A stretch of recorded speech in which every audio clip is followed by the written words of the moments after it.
ஒன்றிய அரசு உரிய நடவடிக்கைகளை மேற்கொள்ள வேண்டும் என்கிற தீர்மானம் நிறைவேற்றப்பட்டிருக்கிறது. அந்த தீர்மானத்தையொட்டி நாடாளுமன்றத்தின் மக்களவையில் திராவிட முன்னேற்றக் கழகத்தின் சார்பிலும் கூட்டணி கட்சிகளின் சார்பிலும் கோரிக்கை எழுப்பப்பட்டது.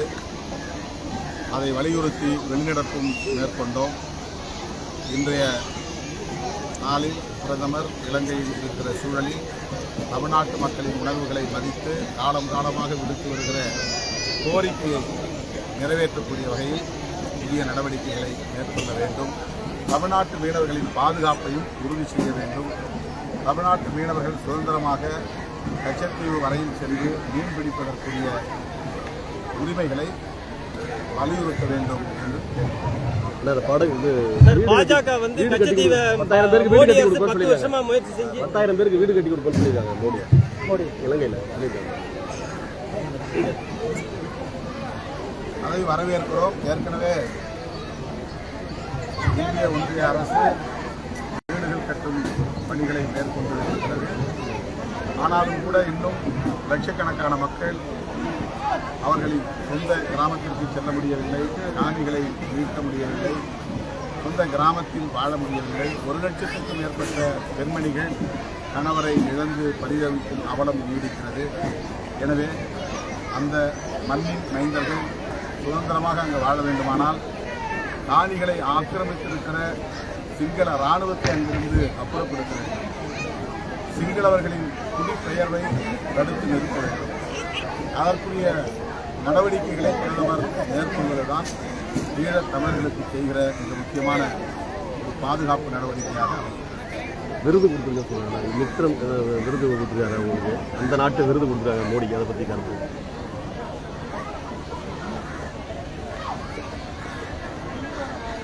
இலங்கை தேசத்திற்கும் இந்திய நாட்டுக்கும் இடையிலான உறவை நல்லிணக்கமாக பேணுவதற்கு அவர்கள் இந்த விருதினை வழங்கியிருக்கலாம். வக்ஃபு திருத்த சட்டம் அடாவடித்தனமாக நிறைவேற்றப்பட்டிருக்கிறது. நள்ளிரவுக்கு மேல் விவாதத்தை நடத்தி இந்திய அரசியல் வரலாற்றில் இல்லாத அளவுக்கான ஒரு களங்கத்தை ஏற்படுத்தும் வகையில் இந்த அநீதியை மோடி அரசு அரங்கேற்றிருக்கிறது. அவர்களுக்கு போதிய பெரும்பான்மை இல்லை. ஆனாலும் கூட்டணி கட்சிகளை தம் கட்டுக்குள்ளே வைத்து இந்த சட்டத்தை நிறைவேற்றியிருப்பது இந்திய ஒருமைப்பாட்டுக்கு பெரும் தீங்கை விளைவிக்கும்.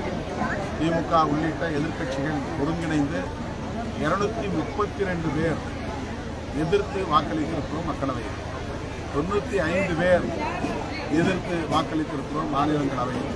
இவ்வளவு கடுமையான எதிர்ப்புக்கு இடையிலே இந்த சட்டத்தை அவர்கள் நிறைவேற்றியிருப்பது சிறுபான்மை மக்களை அச்சுறுத்தும் நடவடிக்கையாகும். இன்றைக்கு இஸ்லாமியர்கள், நாளை கிறிஸ்தவர், பௌத்தர், சமணர், பார்சி என்று இது சிறுபான்மை மக்களுக்கு எதிராக போய் முடியும். இந்திய சமூகங்களுக்கு இடையிலான நல்லிணக்கம் பொதுவாக பாதிக்கப்படும். இந்த சட்டத்தை நிறைவேற்றிய நாள் இந்திய அரசியல் வரலாற்றில் ஒரு கருப்பு நாள் என்று வரலாறு பதிவாகிறது. பாமக தலைவர் அன்புமணி தலைவர் வந்து ராமதாஸ் வந்து கலந்து பற்றி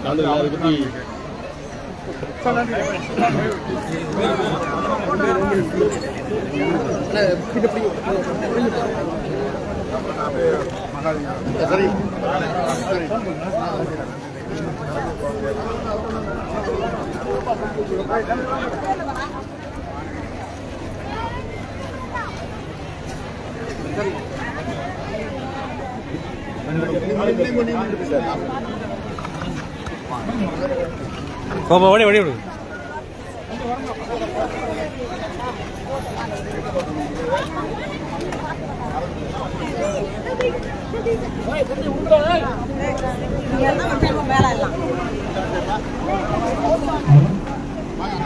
அடுத்த நிகழ்வாக 1வது மாணவர்கள்